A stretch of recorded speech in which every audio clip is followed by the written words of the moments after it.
Everyone wants financial freedom, but should you stick with a safe, stable HDB or stretch for a private condo to build wealth? Let me walk you through this because your home is more than just a place to live. It's a big part of your financial future. So let's discuss this. What is financial freedom? When I say financial freedom, I don't mean just being debt-free. I'm talking about having control over your time, not being tied to a job just to survive, having a stable income, whether passive or flexible, and most importantly, having the freedom to choose whether it's travel, family, or rest. Maybe you're thinking, I want financial freedom, but I also want a comfortable home. Can I have both?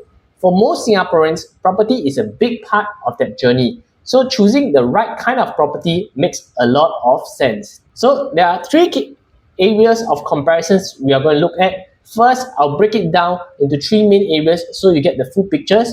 Number one is lifestyle benefits. Number two will be financial flexibility. And number three will be long-term capital appreciation.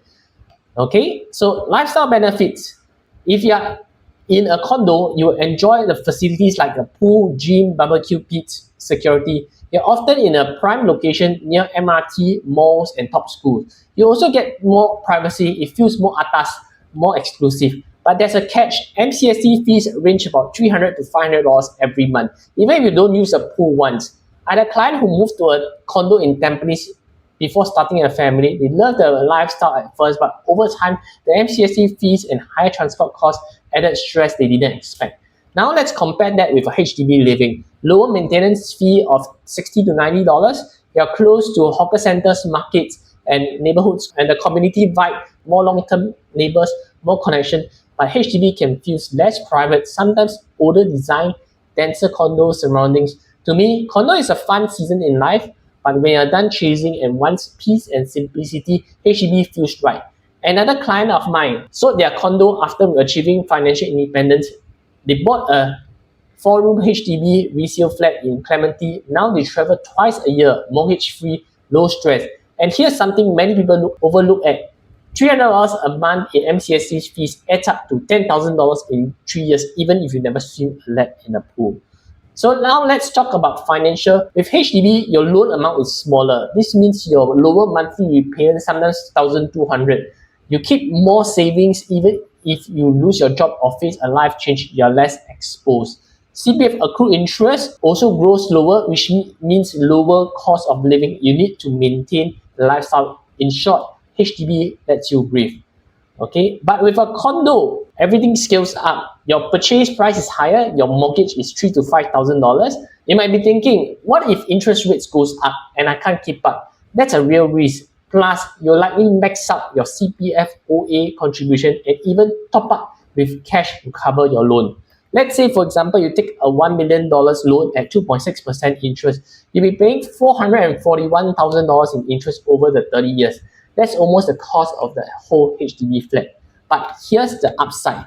You're leveraging a larger asset that has, but here's the upside. You're leveraging a bigger asset that has more growth potential. Condo helps you build your net worth faster because if your property appreciates $200,000 to $300,000 every 3 to 5 years, you're able to use leverage. Let me give you a simple example. Let's say you buy a condo at $1.2 million. You put in a down payment of $348,000. This includes your 25% and buyer stamp duty and other costs. Now, over 3 to 5 years, the property appreciates by $300,000. Now it's worth $1.5 million. You have turned a $348,000 investment down payment into a $648,000 value, a $300K gain, and that's about 86% return on your down payment. And this is even not counting rental income or CPF growth, just pure capital appreciation. That's the power of leverage, controlling a bigger asset with a smaller capital outlay and letting the market works for you. That capital you can recycle or use for a next property move. Now let's talk about growth. With a condo, you are in an open market. You can sell to Singaporeans, PRs, or even foreigners. You'll benefit from branding, location, and scarcity. And while condos are more volatile during downturns, they also give you a much bigger upside during growth. For example, A 1.2 million condo that goes up by 20%, that's 240k in gains. A 500k HDB going up 20%, that's just 100,000. So ask yourself, would you rather have 100k versus 240k? I had a client who bought a condo at 1.1 million. 7 years later, they sold it at 1.45 million. That's 350k gain, help fund their next property. But on the HDB side, you are subjected to MOP, FA quota, and a limited buyer pool. After 40 to 50 years, the lease decay hits harder. Even if it's near MRT, the price growth is often slow and regulated. Still, I always see HDB as the end game. Here's what I mean. At some point in your life, maybe in your 50s or 60s, you might decide, I have built enough. Now it's time to enjoy life. You no longer want to chase appreciation or deal with high monthly costs. You want freedom to travel the world, pick up hobbies, and spend more time with the people you love. And one of the smartest things you can do at that point in time is to sell your condo and move into a well-located HDB. Why? Because the HDB gives you lower cost, stable living, and you unlock a ton of capital from your private property. Let me give you an example. Imagine you are 65, your condo is fully paid up, it's now worth 1.8 million. You decide to sell it, and then you buy a spacious, nicely located 4-room flat for 500,000 and set aside another 100,000 for renovation to make it comfortable for retirement. Now here's the magic. You have freed up $1.2 million in cash, no loan, no stress.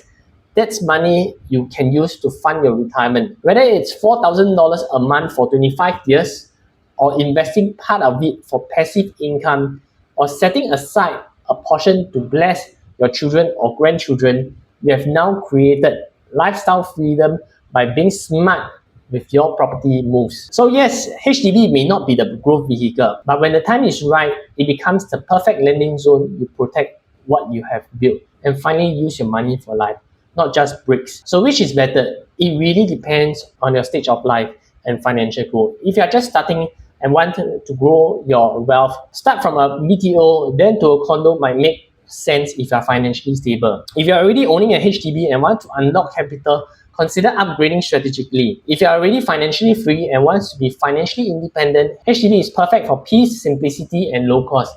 If you are risk averse or nearing retirement, HDB is safe and steady option. In short, if you hate debts and want a simple life, go HDB. If you're hungry to build wealth and can manage the risk, condo might be your tool. Here's my honest take. Condos help you grow fast, but only if you manage cash flow well and buy the right property. HDB helps you stay grounded. You have already won the game. Now it's about enjoying the journey. And remember, it's not either or. Many of my clients start with HDB, grow with condo, and return to HDB later. Don't rush into decisions just because others are upgrading. The best property is the one that fits your financial story, not theirs. If you're unsure about what's right for you, just WhatsApp me. I'll help you work through out the numbers and map out a plan based on your goals and your income. No hard sell, just clarity. Thanks for watching, and I'll see you in the next video.